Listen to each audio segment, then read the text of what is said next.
Bonjour Pascal, Bonjour Peter, ça va? ça va très bien. Bienvenue à Biarritz. Oui. D'accord, okay, we can switch to English if you prefer. What did you say? You enjoying Biarritz? No, bienvenue, welcome to Biarritz. Oh, welcome to Biarritz. Okay, yeah. I mean, I don't remember much from my French from school. I remember little things like "Je m'appelle Peter," C'est bien. "J'habite à Bedford."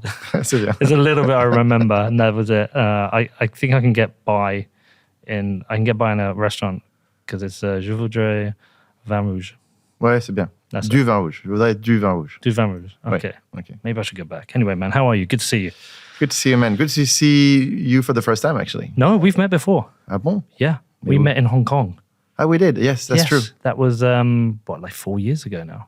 Ouais, okay. Well, everything that is pre-pandemic, I sort of forgot. It was a brief meeting, very brief meeting, but no, it's good to do this in person and catch up with you. I've got a whole bunch of things I want to talk to you about. It's been a busy time in Bitcoin. It's been a busy time for Ledger. Firstly, congratulations on everything the company has done. It's a great team. Love everything Ian's been doing, by the way. Love all the brand work. But the main reason I wanted to talk to you is that I messaged you about this the other day. I remember in 2017 or 18, either you did an interview or there was an article talking about managing a business with in a hyper volatile market. And we're now in a bear market, and we've seen some companies struggle or some individuals struggling. I thought it would be a good time to get you on and talk about your experience with Ledger and what other people can learn from that. Because if you want to build a business in Bitcoin or even crypto, you have to deal with these volatile markets, and it can be quite challenging. So how'd you do it, man? No, definitely. And, it's not the first time that it happens, actually. I think for internet in the early years, it was probably the same where, when you try to build a company, usually you always have the same factors, like you have competition, et cetera, et cetera. But in my previous company, typically we're building in advertising, and so we could count on the advertising market. I mean, it was there. Like, and you would take a percentage, maybe you would take 1%, maybe 3%. You could aim at 5 or 10, but it was something that was there and sort of growing. And with Bitcoin, what's different is the other unknown factor when you grow your business is the size of the market. Like, you never know. And the size of the market today, the size of the market tomorrow, they vary a lot, from 3 trillions, I think it was, to 1, and so maybe to 10 the next day, et cetera, et cetera. So that's a problem for everyone in the industry. It's even more of a problem for Ledger because we're in hardware. And so the problem with hardware is you don't build the hardware overnight. And so if when the market collapses, let's say the people stop buying your product, it doesn't change anything to your hardware planning in a way, because you plan hardware like, the way that we plan hardware, we're already thinking about 2025 and 2026. Like, you're not really planning for the next quarter, you're planning for the next years to come, because innovation in hardware, because let's say you want to have your, Ledger technology inside every phone in the future, that's something that you plan now for release in maybe 26 or 27. And so there is a difficulty in handling a hardware company in the business that goes up and down, just because you need to have partners, you need to guarantee supply, etc. And if the demand is very volatile, then it's very difficult. So that's really the hard part in crypto in general, and specifically for Ledger in this market. But I have to say that in this bear market, the things are vastly different. And so in the previous bear market, you were mentioning 18, 19, I think 2 things have happened. Like, the demand really dropped overnight. Like, people were like, okay, we're not interested anymore. So they didn't buy our products. And also we fucked it up ourselves because we were trying to launch the Nano X, and, we missed the launch in January, and then we launched in May, etc. So that was really hard on the company, but it was both the market and us doing it to ourselves as well. In this bear market, I think first we were much better prepared, and the product is better. Like, we have the stock, et cetera, et cetera. Like, we are in market, we're pushing the product, and we know what we're doing. Versus in 18, we didn't really know what we were doing, to be honest. So Ledger is better, and also the market didn't collapse, meaning that the price of Bitcoin isn't everything anymore. There are many other projects happening everywhere. On other things, I know it's not Bitcoin, this is the Bitcoin show, but like, NFT, like, it's a big trend, and, NFT communities are still sort of booming everywhere, and people, if they want to be part of a community, like we're launching with Brick, they're going to do their first drop on Ledger Market in 2 weeks. This is a great community in LA. It's around music, events, etc. If you want to be part of that community, you need to get the NFT, and so that's not stopping. And so as a result, we've seen year on year better demand in H1 this year than in H1 last year. Right. Higher demand, like 2 digits, too, between 15 and 50% depending on the months. What were the key things like happened in 2018, 2019, which helped you prepare for this? Because I remember reading one of the main issues with the logistics around you're building a device, you actually have to supply a product. And so the logistics around supply chains and managing those through a volatile market was what was the biggest challenge you faced. What was the biggest lesson you took from that to how you plan your business now? So you're correct. I mean, the supply chain is very difficult to manage. One of the lessons were that we need to have like a more robust supply chain in terms of the choices of the partners. Like who you work with in hardware is everything. And like in every market, like you got the A list, and then you got everybody else. And so in this market, Foxconn is who you want to work with. Flextronics. There are big guys out there that can help you build hardware at scale. That are the one that you need to work to. And so for us, it was a big wake-up call to go from amateur hour or we're the little guys in the garage to okay, well, how do the big boys do it, etc. So what we've done is we scaled our hardware organization. We brought advisors, we brought people, etc., of people that have been there, done that. And so there are a bunch of people that work at Ledger now that were at Apple before. And so, because again, why not recruit from the best? Apple is the best hardware company in the world right now, has been for the past, 20 years maybe, at least 15 or 10 for sure. And so most of our advisors actually come from Apple.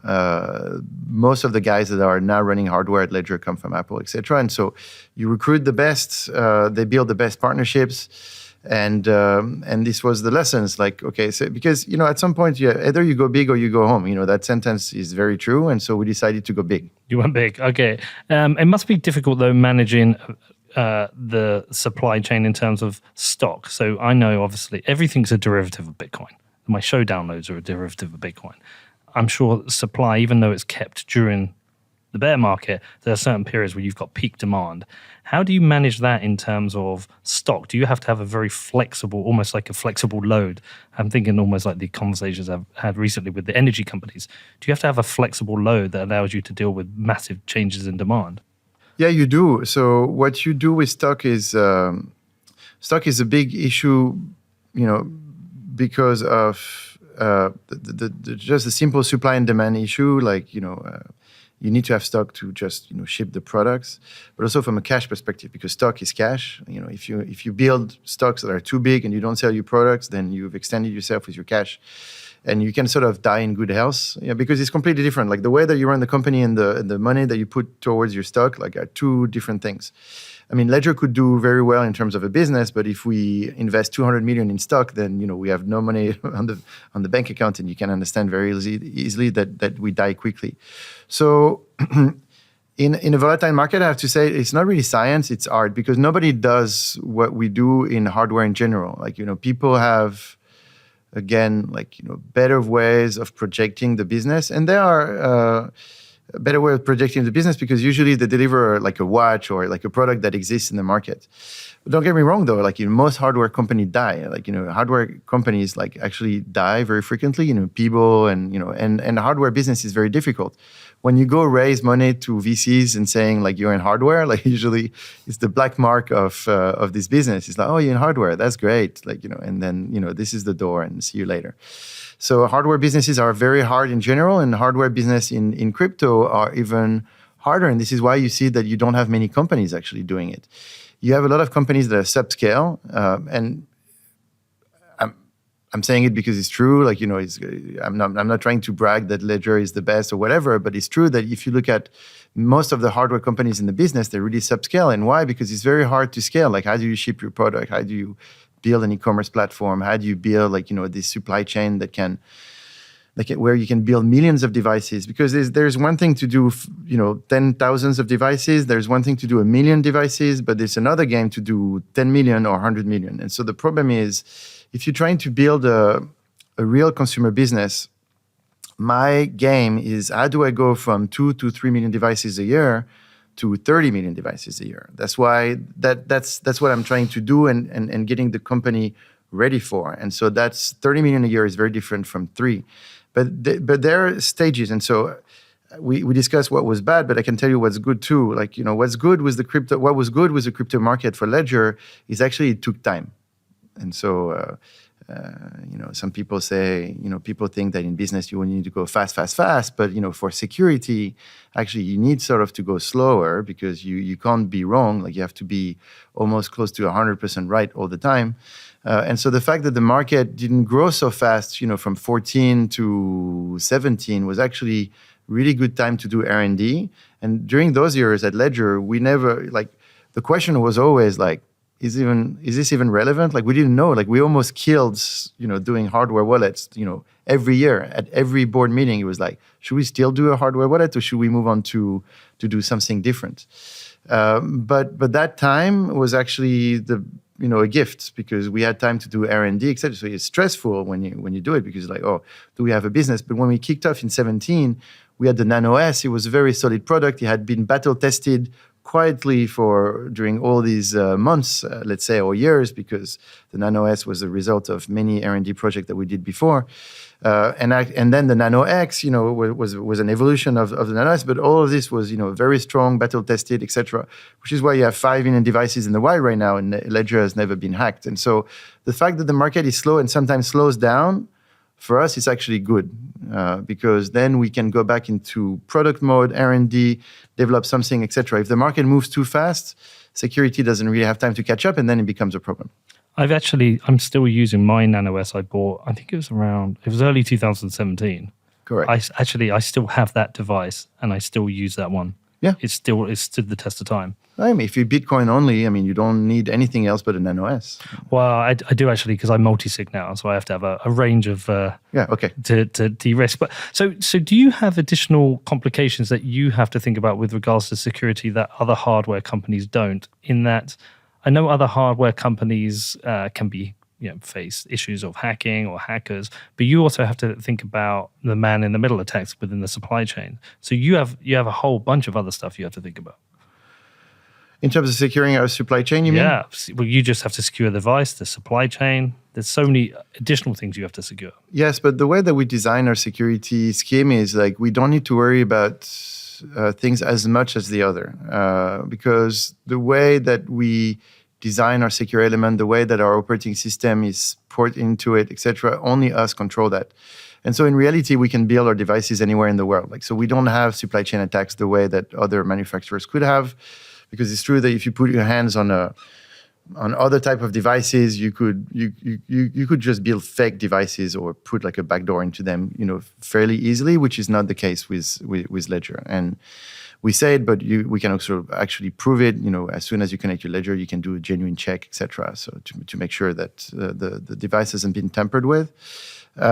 So this is a fundamental difference actually between us and some of the other players in the industry. We can build at scale because we can build anywhere in the world, where other players have to keep a really tight control over the supply chain because of those type of attacks, like the supply chain attacks, where you could inject something wrong in the device. Like, we don't have that problem, which is why we can manufacture in Vietnam, in China, in Poland, in Mexico, wherever we want to manufacture. And actually, if you think about long term, because this is possible, then it becomes scalable. If it was not possible, it's not scalable, and then you can never do mass market. Because the thing is, as soon as you have, what we do in crypto is we have customers everywhere in the world day one.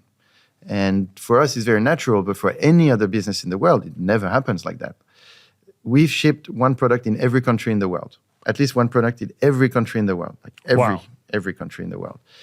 And so if you think about any other business, that's not true. Nobody does that. And we shipped ourselves. We didn't have a third party shipping for us, or some distributor in Kazakhstan or whatever. No, we shipped directly into. And so that's uncommon, and that's very difficult. and that's something that usually e-commerce companies don't do. But we have to do it because it's crypto and because everyone is doing Bitcoin everywhere in the world. And so with everything you learned from 2017, 18, 19, and I guess a lot of your time was on the kind of day-to-day logistics and operations, the company's now at a stage where you're actually thinking multiple years ahead and you're planning for, I mean, did you just say 30 million devices? Yes, I mean, tens of millions, yes. So you have to kind of project where you think the market is going over the next few years to build into that. And I guess that even also comes with some risk itself. If you predict 30 million and the market's 20 million. No, but I mean, 30 million is just an order of magnitude. Yes. It's just like I know that I need to have like some kind of optionality to go. And so the optionality is like the kind of partnerships that you have. Like, you know, that if you do a partnership with a manufacturer that, you know, can only build 2 million a year, but okay, so you know your optionality is 2 million. If you do a partnership with a manufacturer that can build like hundreds of millions of devices a year, like Foxconn, then you know you have bigger optionality. So I'm just trying to build my business so I have the optionalities, and then we'll see what the result is. And also, maybe it's 30, but maybe it's 100, or maybe it's billions of devices. I mean, you know, if you think that one day every phone on the planet, every smartphone on the planet could be shipped with some ledger technology inside, like, you know, we're talking billions of devices, etc. And so that's a whole different game, because you will still have like ledger hardware into phones. That's not impossible. That's actually a strong possibility that this will happen in the near future. So is that something you're looking into then? Yeah, we always said it, you know, quite openly. I think, you know, the external device, the way that we've designed it, like I would call it like a necessary evil. And don't get me wrong, I think the product is great, it works super great, but people always feel that, you know, for mass adoption, people always feel that, you know, why should I have a secondary device? I would actually argue to say, well, you do have a wallet and a phone, so you actually have two devices. And what Ledger is trying to do with the Nano and our products today, and like what we call a hardware wallet, is just to replace your wallet. So what Apple did to your phone and designed the iPhone, we're going to do it to your wallet, and soon your wallet will be a ledger. If you look into your pocket, I'm sure you have a wallet, and it's over there actually. It's over there, but you do have a wallet. Yeah. Everyone has a wallet. And why is a wallet still like, you know, non-technical? Like it's weird that the wallet is still like, you know, these pieces of metal, leather, and cards and tickets, etc. All of this should be dematerialized, and that should be in your ledger. And if you think about it, like, you know, what you want your digital wallet to be is very different from your phone. Your phone, you watch movies, you play video games, etc. You know, the battery is very, it's a short time. Like, you know, maybe you have it for one day or sometimes half a day, depending on your usage, etc. When your wallet, you want it to be on all the time. Like, you don't want to be in a situation where you need to pay or need to do that transaction and your wallet says, sorry, no battery. So we think these are two very different problems. However, we also feel that, so that's good and well, and that's going to stay, I think. So the external device, that's going to be your wallet, and that's going to be your ledger. However, you know, in your ledger, you will have everything that is important to you in terms of your digital self. Like, you know, you're going to have your Bitcoin, you're going to have eventually at some point your identity, your health data, etc. Everything that is digitally critically important to you and that you really want to secure. And so the ability to have this ported into several devices, because sometimes you want it in your phone, sometimes you want it in your wallet, etc. I think that's going to be important. So we're catering for these two futures where maybe you're going to have Ledger inside your phone and Ledger will be your wallet. Well, so I do have my wallet with me, but I have noticed recently I don't always take my wallet out these days, because since you have the ability to pay with your phone, that was a big game changer. I have to bring my wallet here because I needed my identity for renting a car. So I had to have my driver's license. There's little things like that, and there's someone to put receipts, which I have to carry around. Still get printed receipts from some places. But that kind of like that future of not having a wallet, I think it is getting closer. Well, you know, either it's a future of not having a wallet, which is why we're catering for two futures, because nobody can exactly predict the future, and this is why we have those two streams. I still argue that the reason that you don't use your wallet is because it's non-technical and it's shit compared to your phone. Your phone is a better delivery mechanism for all those things that you just described. Now, I would say that every time I'm traveling with my phone and I need to flash my plane ticket or I need to do something, I'm always worrying about the battery. And the thing is, okay, you're traveling and so you're watching a movie, you're reading a book, like you're doing everything with your phone. But the thing is, like, it's consuming your battery. And at some point you need to be doing something very important. And you're always managing your battery in your head. You're like, oh shit, I only have 30%. Now I'm going to stop watching movies and that's not good for the future. Like, the future can't happen like this. And also, one thing that is fundamentally true right now is like your phone is not secure. And so the problem becomes, sure, it's easier to have everything in your phone, but like, what if everything gets stolen? And so before you say, oh, but it's just my email, like stuff that is annoying, but like not life-changing. Now, if I take all of your Bitcoins from you, like how is that life-changing for you? I'm going to be pretty pissed. Yeah, exactly. And so your identity, all of the things that's going to create your digital self. People talk about the metaverse, but the metaverse is just you having a digital self that you control.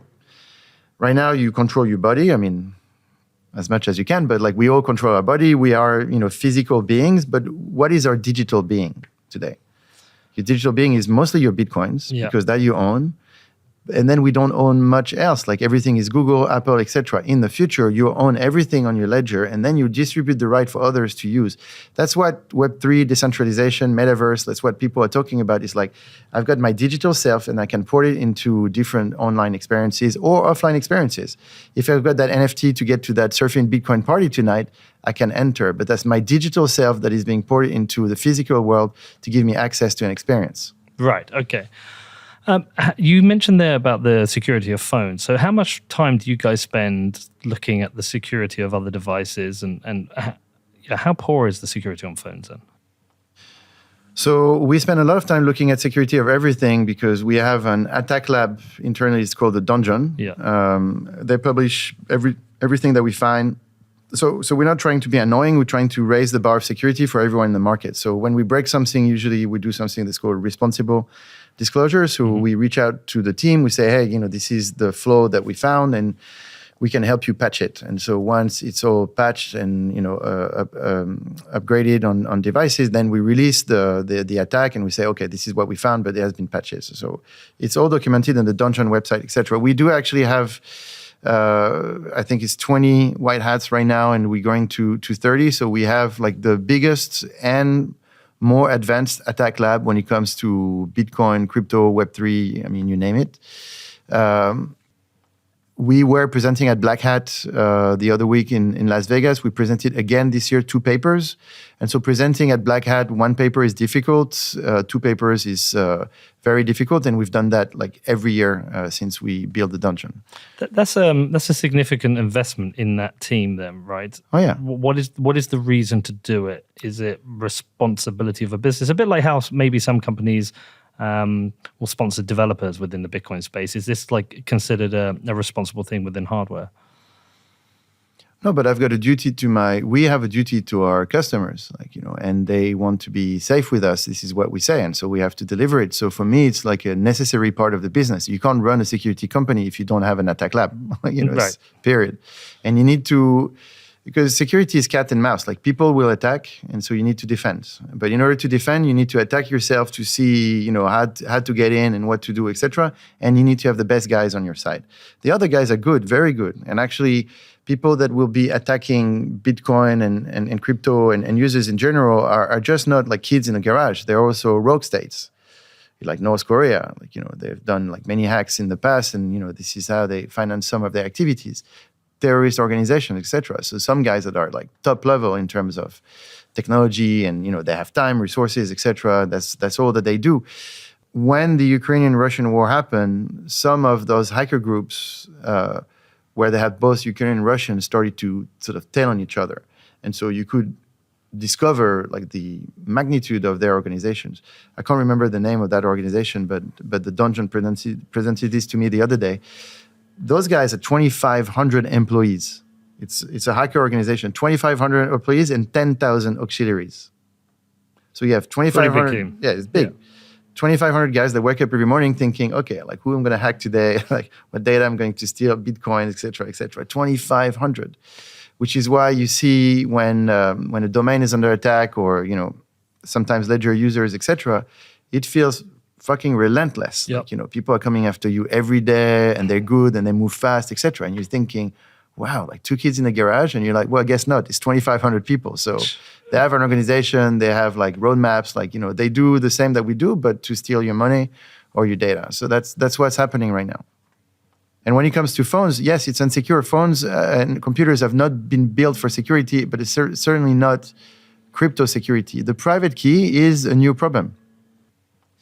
The private key for Bitcoin is a new problem. Actually, that problem was solved by the banks with the chip and pin technology on your credit card because, before the magnetic band didn't work in terms of security, but the chip and pin is better. And so that's what we have in the ledger. It's actually the chip and pin that you have in credit card, except that before it was protecting your bank secrets and now it's protecting your secrets.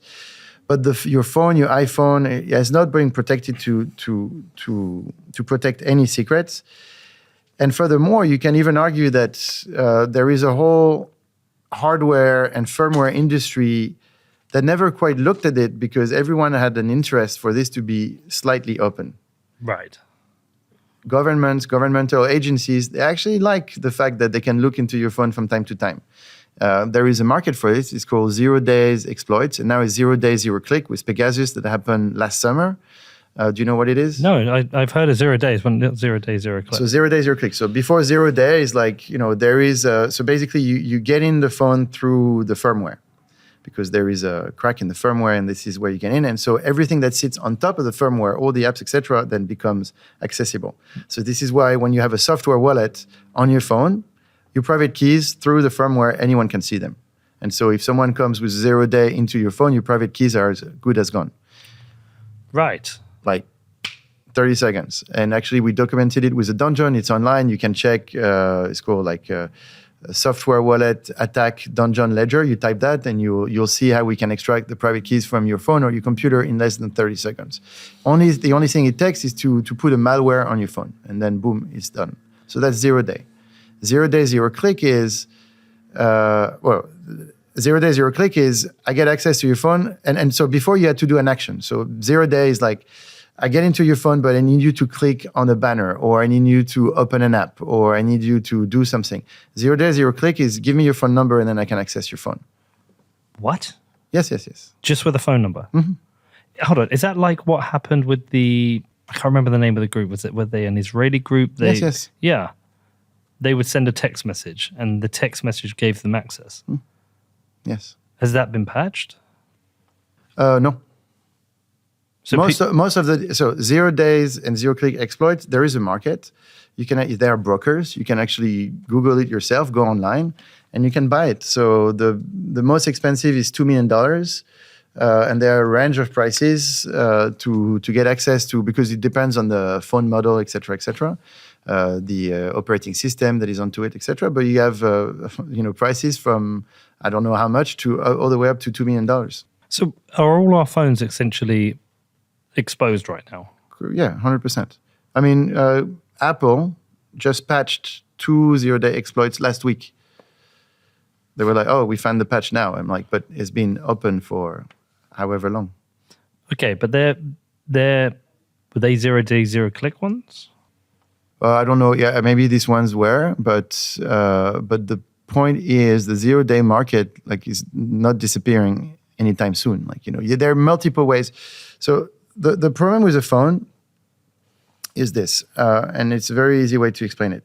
All right, so we have $1 billion in gold bars, and you're in charge of security. And so this is physical, right? And so I tell you, Peter, I want you to take that building and secure the gold. You say, okay, I'll do it. And say, wait, I want on the rooftop also to have a nightclub. I want to have a shopping mall on floor 1 and 2, and I want to have a kids center on floor 5.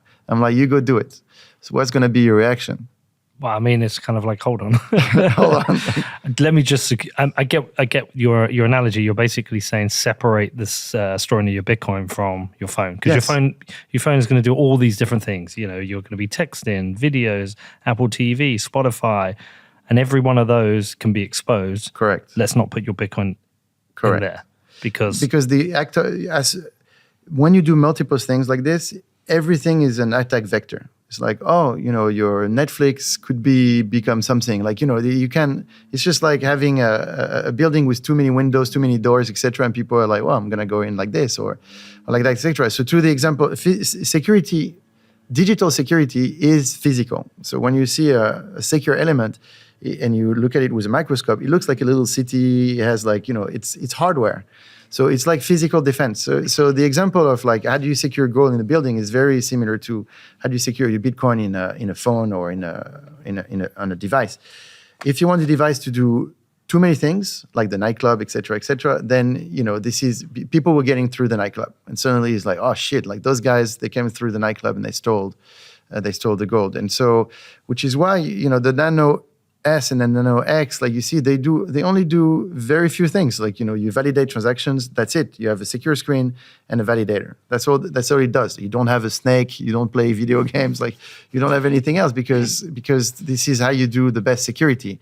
It's like you get something to do something very minimal, which is why back to our conversation of, are we going to be your new wallet or are we going to be in the phone? Like, it's very difficult to predict the future because also, in terms of security, if you start to put ledger in a phone, then you start to have like attack vectors that are coming from everywhere. And so how do you secure? And usually the only way that you can secure is a kill switch where suddenly you got your phone, you kill the phone thing, you switch to hardware wallet, and suddenly you have a phone that only does like minimal things, just like the hardware wallet things. I would have thought some people who the companies who are creating software wallets won't like this. Because you're essentially, what you're saying to me here really is that any Bitcoin you're holding in a software wallet on your phone is at risk. As good as gone, yes. Ask them. As good as gone. As good as gone. As soon as you download, it only takes you to download an app with a malware on it. Voilà, that's all it takes. It's not a very difficult hack. And by the way, you can quote me on this in 2 years, it will happen at scale. Right now, it hasn't happened at scale.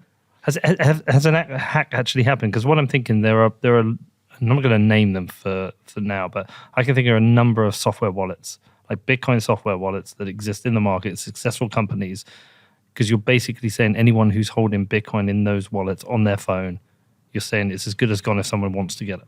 Yes. And so there are two things. Hold on, why isn't this being actively discussed publicly? Well, because we're saying it, but nobody cares.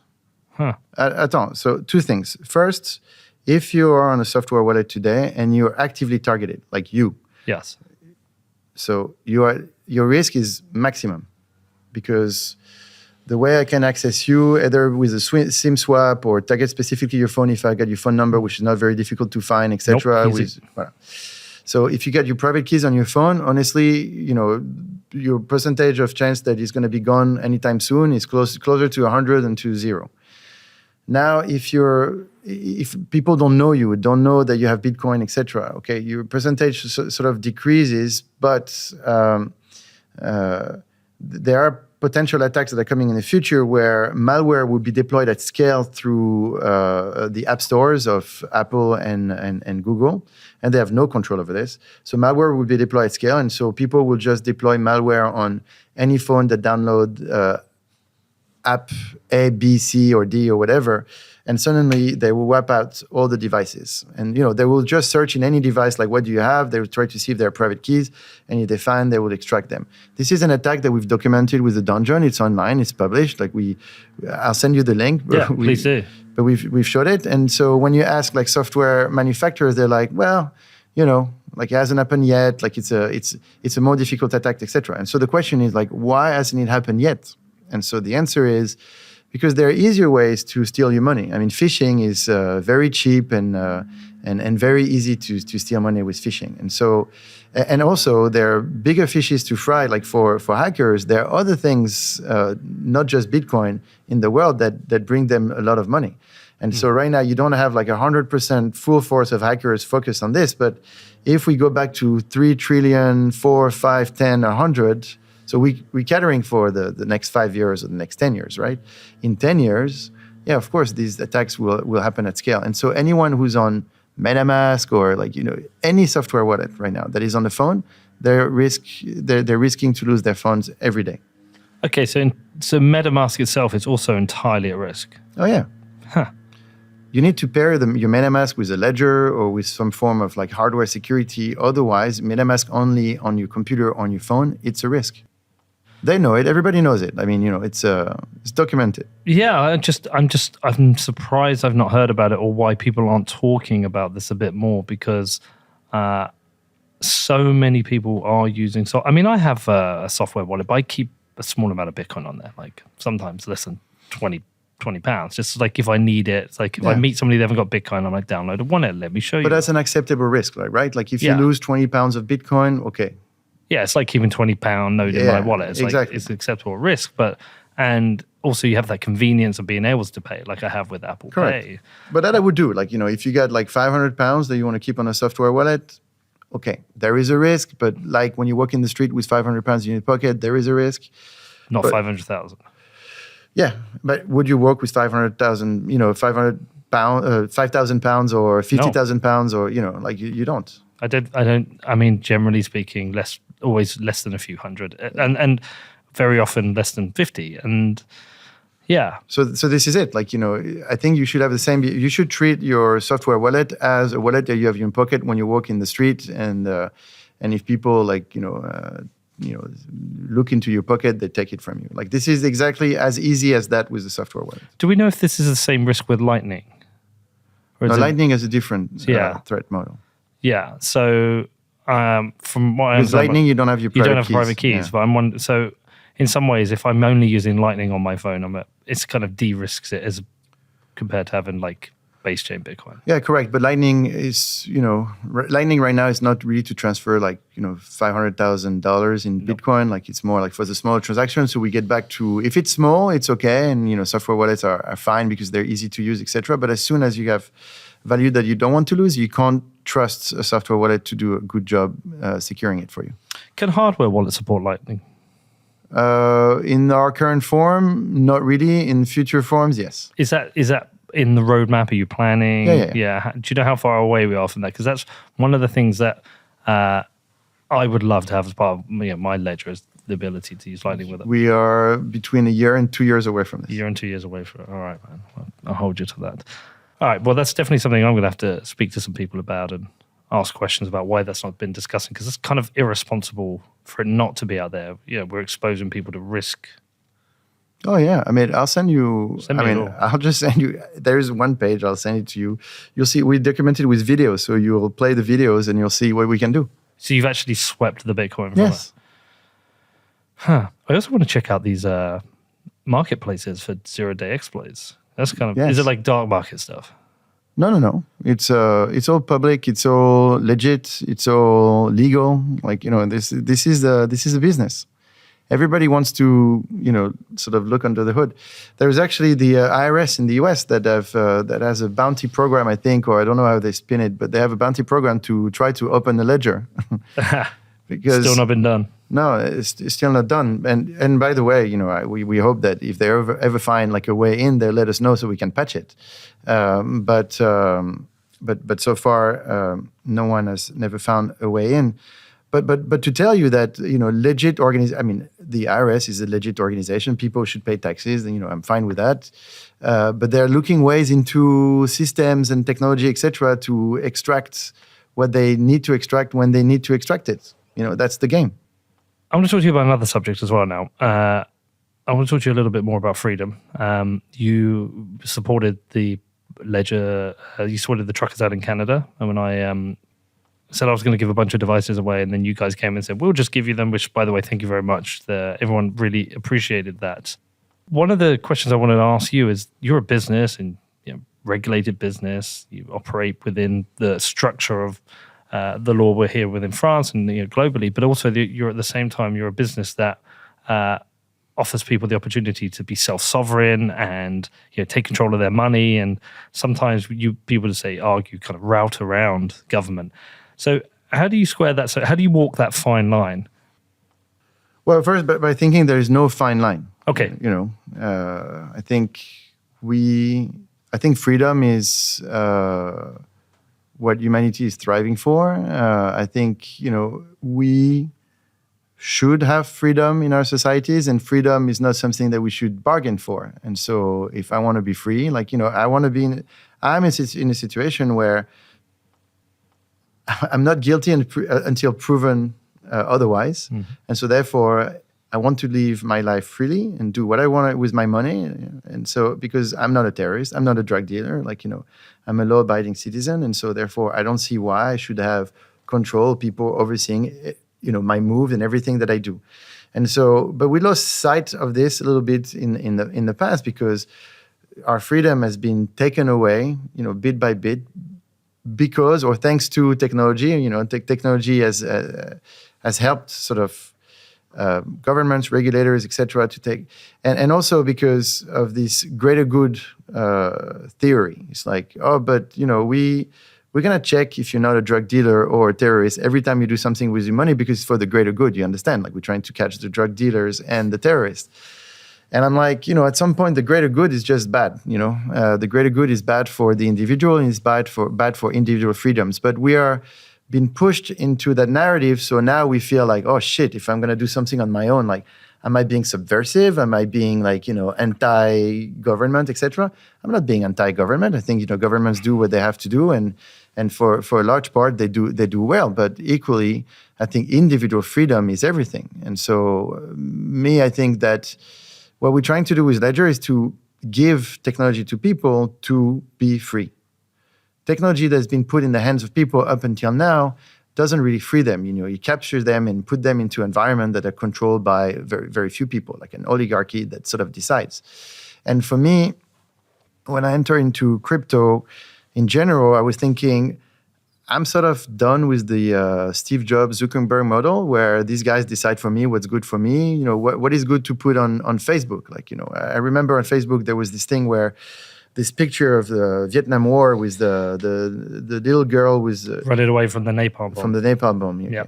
It was classified as child pornography by Facebook. Right.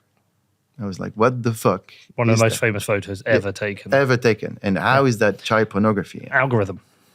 No. It's not algorithm. No. It's decision. People made decisions. Algorithms are, designed by people, etc. And actually, when Facebook got told about this, it took them for fucking ages to recognize, oh, okay, maybe it's not child pornography. And actually, if you know how Facebook work and Meta, etc., it's really top-down organization. Some people decide, etc. Why can't you download? Why don't you have porn into your iOS, into your Apple App Store? Why not? Steve Jobs hates porn. Yeah, hated porn. He said it though. I remember him specifically saying that he doesn't want the Apple device to be used for porn. Yes, and I'm thinking that's why I don't have an iPhone. That's why I don't. Just for that, this is why I don't run on iPhone, because I'm like. By the way, I don't have any porn on my phone. I don't care. But it's not, freedom. But it's not the point. If someone wants it, why would Steve Jobs decide that it's not good for them? I hate that mentality, and it's all that we've seen with Web 2 is super centralization. With big corporations that decide on everything, and they become so powerful that you become powerless, and they take away your freedom. Try to negotiate with Google. I mean, good luck on, as an individual, even as a company. It's very difficult. We're still banned from buying ads from Google. You are, because what? You're a Bitcoin company, crypto company? I don't know. It makes no sense. Because we're not regulated. They say because you guys are not regulated. And I'm like, yes, because we're technologies, phones are not regulated. So hardware wallets are not regulated. Yes, but you need regulation to be able to, it's just a nonsense. But my point is they get to decide, they become too powerful, et cetera, et cetera. And so I think what's happening with crypto in general is super interesting. It's back to decentralization. It's back to, the Web 1 early days of, freedom and emancipation, et cetera, that got taken away from us willingly, by the way, because, I'm not just saying that there are evil forces at play. I'm just saying that people go where it's easier. And so people become also lazy. So it's convenience. And so also for us now to battle ourselves and to be like, okay, well, I will sacrifice a little convenience for more freedom, maybe something like that. And or what we're trying to do really is to give you the same convenience, but with freedom. And so that's what Ledger is striving for. This is why we say security and ease of use. Ease of use will be your convenience and security will be your freedom. And so I think that's what's happening, decentralization, Bitcoin, having the ability to participate in a public ledger to exchange value. All of this is very powerful. And, we think it can really change the world and the way that people approach technology and the web. So With your company being a freedom-based company, how much of it is mission-driven? How much is it driven by just commercial interests? Are you personally now flipped to the point where you're just mission-driven to bring freedom to the world?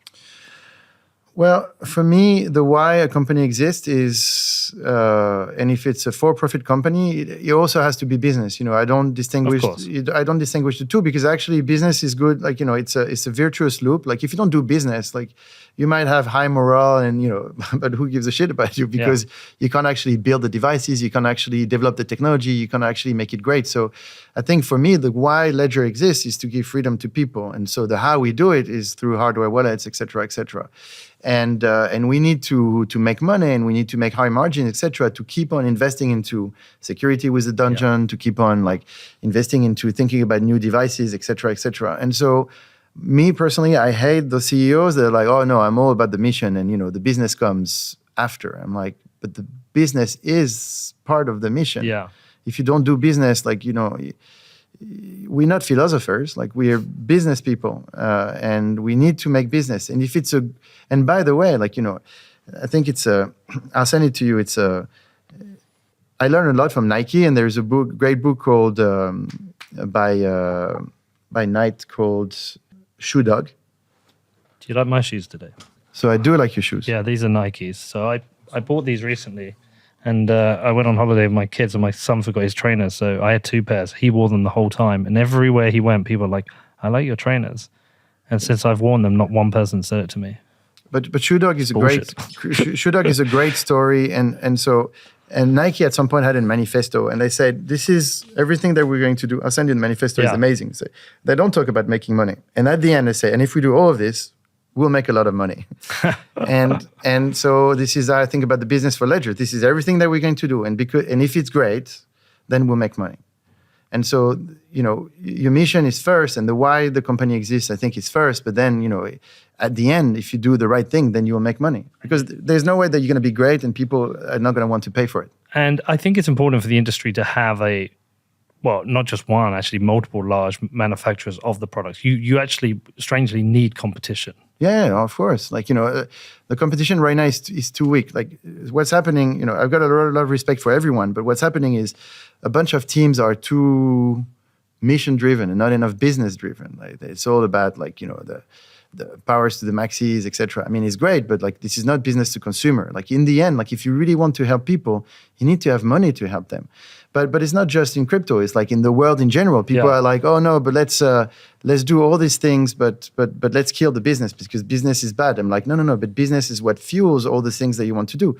So if you want the planet to be greener, cleaner, or if you want to move away from fossil fuels and all those things, it's all good and well. But you better make money to do it, because otherwise, no one is going to make it. When you travel the world and you see countries with less money, are not as clean, not as efficient, etc., etc. So making money and driving the economy is good for everything. And so if we want freedom, we need money to achieve it. And Ledger is making good money, which is good. Ledger is making good money, and we're reinvesting a lot. So, people sometimes, we're not greedy bastards. Like, we try to do what's right. And we try to build a great business, and great business is a lot of investment. So all of this is a real virtuous cycle. Like, if we make money, we reinvest the money that we're making. The other thing I wanted to talk to you about while we're here is, have you been following what's been happening with Ethereum and the merge and Tornado Cash? Yes. You have. So I was actually in one of your Ledger spaces the other day with Dan Held discussing that. And Seth as well, no? Yeah, Seth as well. Yeah, it's a really good session. And so firstly, what do you make of what happened with Tornado Cash? Well, so Seth is our public policy guy, and so if you guys connect to sort of what we did on Twitter Space, and also Seth has a great Twitter thread that is done on this. Very simply said, I mean, Tornado Cash could be a big problem because suddenly, it's sort of freedom of speech that is being banned. Open source code is freedom of speech, and so to start pointing at open source code and putting people in jail, etc. For this, like, it starts to be like a huge problem. I think there will be an uphill battle on these topics, because what we're doing with crypto is huge in terms of how it changes everything. How it's now only mathematics, etc. So first of all, I think it's normal that sometimes the regulators will have like a very strong negative reaction first to something they don't control, don't understand, like don't want to see, etc. But this is why, as an industry, as individuals, etc., we need to fight because if open source code becomes punishable by law, then it's like free speech that is gone, basically. I wonder how enforceable it will be, though. And it has that chilling effect as well, in that developers will be thinking, well, could I be arrested for this code I'm writing here today? So I didn't follow exactly, but the guy who got arrested in the Netherlands. Yeah. I mean, it's happening, no? Yeah. So if every developer in the world cannot be put in jail because they put like a piece of code on the internet, that's an issue. How do we fight it? Well, first of all, I think we need to realize one thing is like, most of these decisions are sort of ill-informed. And so I think there's a lot of education that needs to go on. Like we're trying to do it like in the US, in Europe, and with every legislator, regulator, government that we can talk to. And most of the time what you find is people are really misinformed. Like, they just read the headlines of Bitcoin is for terrorists. Yeah. Bitcoin is killing the planet because of, this energy consumption and all of these things. And for us, it sounds really stupid, but it is the truth for most people. And so, first of all, you need to debunk all these things, but then it's a one-by-one debunk. Like, you need to actually sit down, talk to people, etc., which we've done at the European level, typically recently with Seth. And then you have two categories of people. You have the people that are ill-informed, and then when you explain to them what's happening and in good faith, etc., they do understand. They change their minds. Like, oh, okay, well, I didn't get it, so okay, but that's fine. That we can do.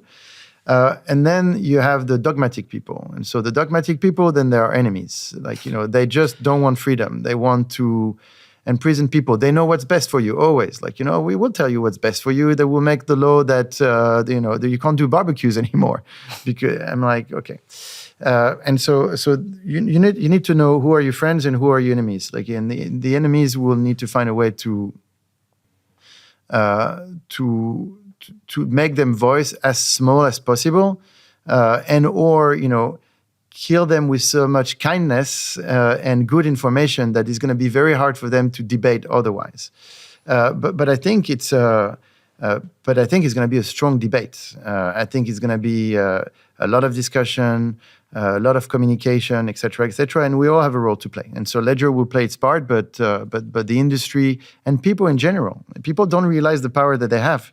If you write to your deputy in France,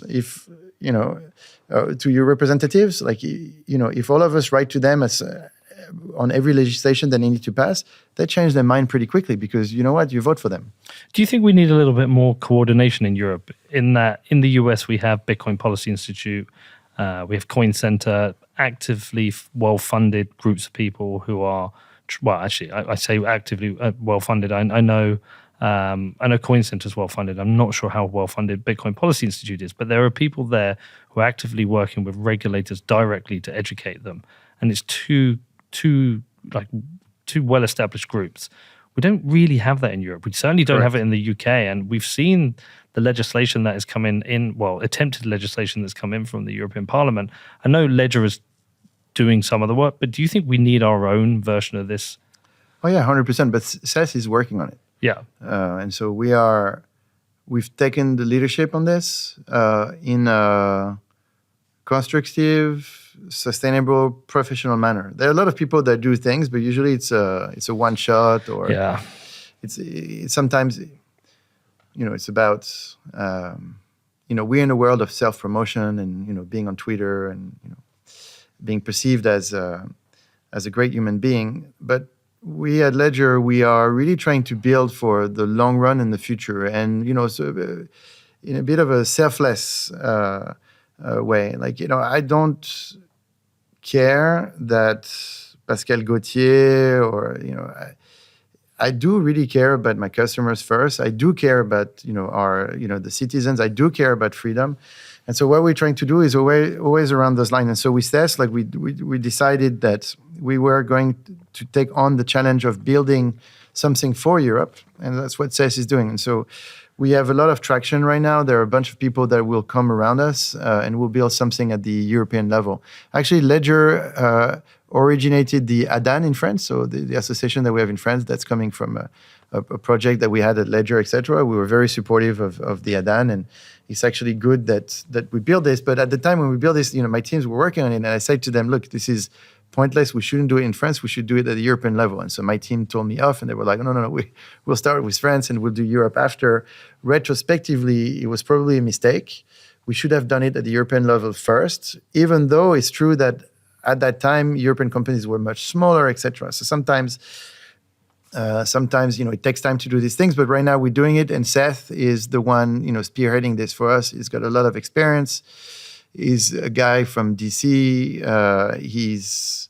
He's one of the top guys actually in DC to work on these things. And so the experience that he's built in the US is bringing that to Europe. So I think that's going to be really good for the ecosystem. And when you approach the regulators or those in the European Parliament, is there an open door? Are they willing to listen? Yeah. So like I said, most people are willing to listen. Most people are okay to change their mind if you provide the evidence that this is actually good and not as bad as they thought.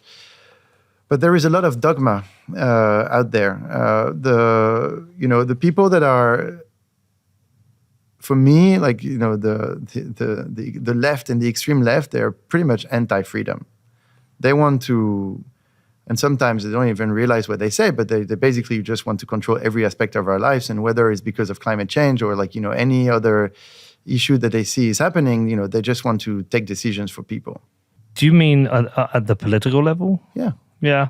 I'd push back a bit on that. Okay. A little bit on that. I think there are very good progressive people who have ideas around the coordination of society, and because I think all governments control us in one way or another, whether it's the right or the left. They have rules, they have legislation, they have taxation. They do. They just have a different framework. I think there's some far left people who've gone a bit crazy over the last few years who have damaged the brand, for want of a better word, of the left. But I think we get control from the left and the right. So you're talking in general. I'm talking about Bitcoin specifically. Oh, Bitcoin. If you look at MiCA or TFR in Europe, everything that was really negative towards crypto came from the left and the green. That's fair. Okay, so we're seeing that in the US as well. But actually, there's some pushback against that. So one of the things I've been actively doing, Pascal, is I've been trying to get people from the left who are Bitcoiners on the show. So we recently had this guy, Jason Mayer, on, who was fantastic. He's writing a book called A Progressive Case for Bitcoin.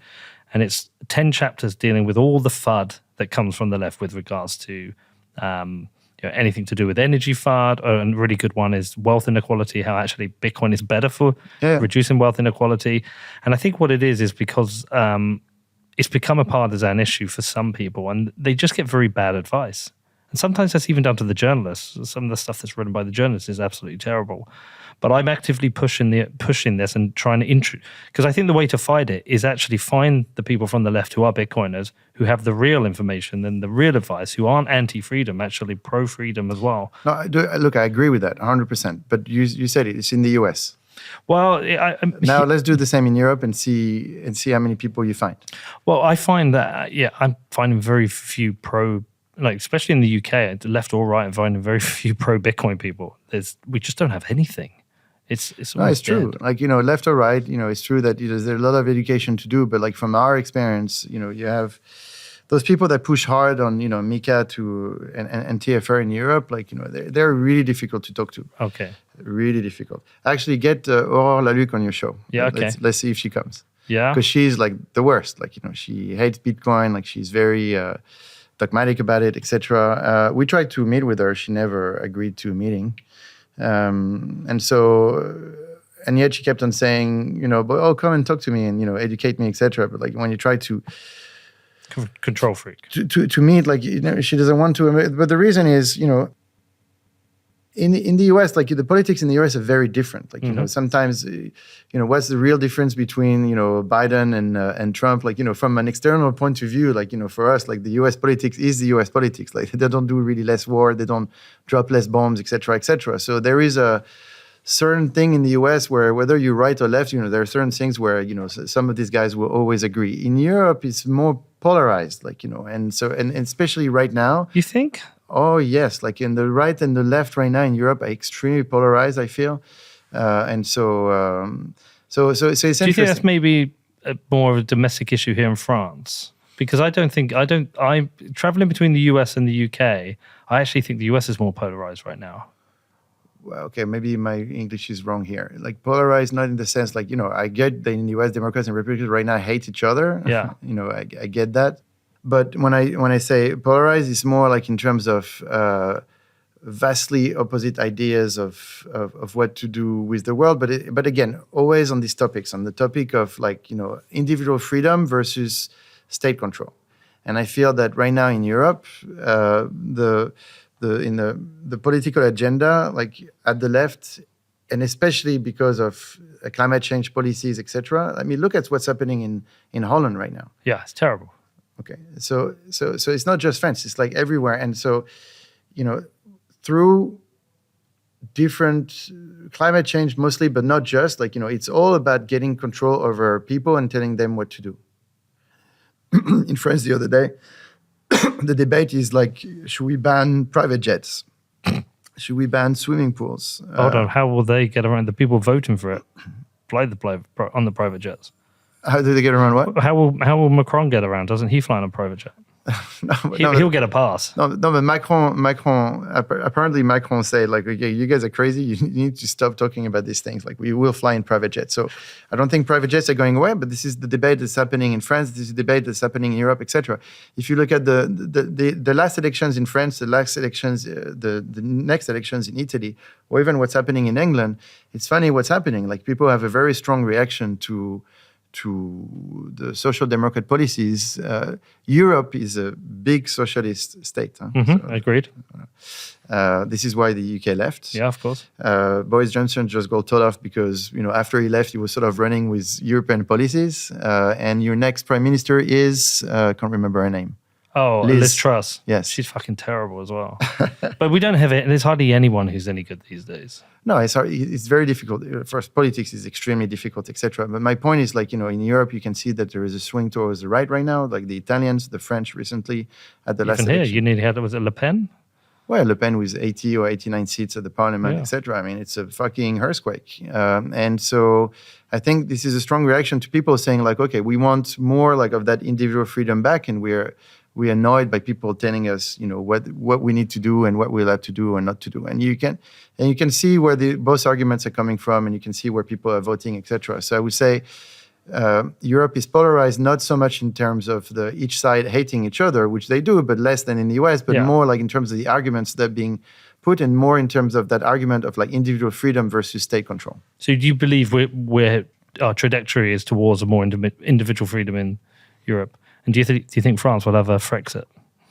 No, I don't. I mean, France having a Frexit, I don't think so. But then, what do I know? Like, I'm not a politician, but I think yes. I think people, especially with Bitcoin, because Bitcoin then influences. It's not just money. I think it's more more profound. It's like it influences people. The way they think about the world and the control that they know that they can have now.